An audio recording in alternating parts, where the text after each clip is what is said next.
Akhirnya, kasus pembunuhan ibu dan anak di Subang tampaknya akan segera mencapai babak baru.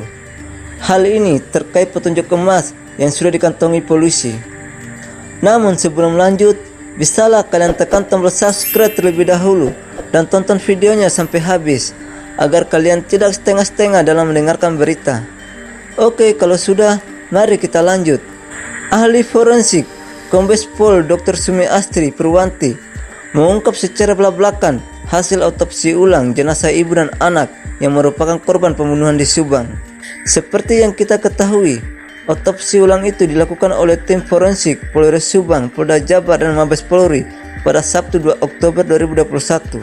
Proses otopsi ulang ini dilakukan untuk memastikan penyebab kematian dari Tutu Suhartini dan Amalia Mustika Ratu yang ditemukan tewas terbunuh pada 18 Agustus 2021 silam. Dalam tayangan Postcard Tribun News, Dr. Hastri mengaku sudah mendapatkan petunjuk emas. Petunjuk emas itu diperoleh setelah sang ahli forensik membeda dan otopsi ulang jasad Tuti dan Amalia. Kita cari petunjuk lain di tubuh jenazah. Dari seluruh kasus pembunuhan, tubuh manusia itu menyimpan petunjuk yang luar biasa, petunjuk emas, ucap Dr. Hastri, dikutip cerita para bintang dari YouTube Tribun News.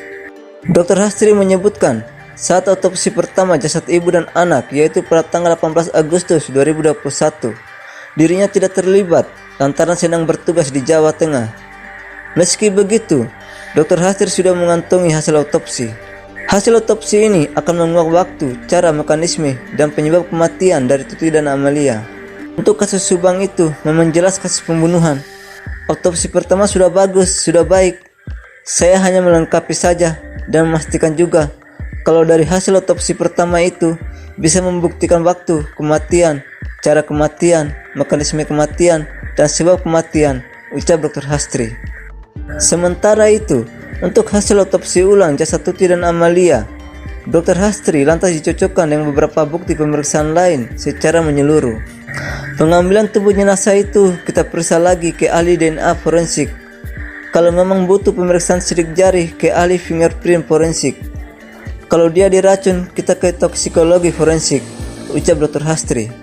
Setelah memeriksa sidik jari, Dr. Hastri mencurigai adanya bukti jejak pelaku pada kuku korban Amalia. Bukti pada kuku Amalia ini menunjukkan dugaan kalau korban sempat melakukan perlawanan kepada pelaku pembunuhan sebelum dihabisi. Sambil memeriksa sidik jari, kita lihat juga tanda-tanda di tubuhnya.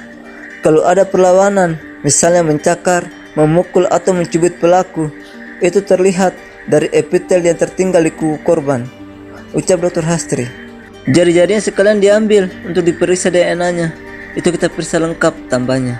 Selain itu, Dr. Hastri pun mencocokkan pemeriksaan primer dan sekunder terkait jasad Amalia dan Tuti. Untuk pemeriksaan sekunder, keluarga korban turut dicecar polisi untuk memastikan data pada tubuh Tuti dan Amalia. Karena identifikasi itu ada dua, primer dan sekunder. Primer itu dari gigi, sidik jari, dan DNA. Kalau sekunder itu dari data medis yang saya periksa semuanya. Ada tanda tato kah, bekas operasi, tanda lahir, itu kita cocokkan dari keterangannya keluarganya, ucap Dr. Hastri pangkasnya. Nah, gimana pendapat kalian guys? Berikan jawaban kalian di bawah kolom komentar. Terima kasih telah menonton video kami. Jangan lupa like, comment, and subscribe, serta nyalakan lonceng notifikasi. Oke, sampai bertemu di video kami selanjutnya.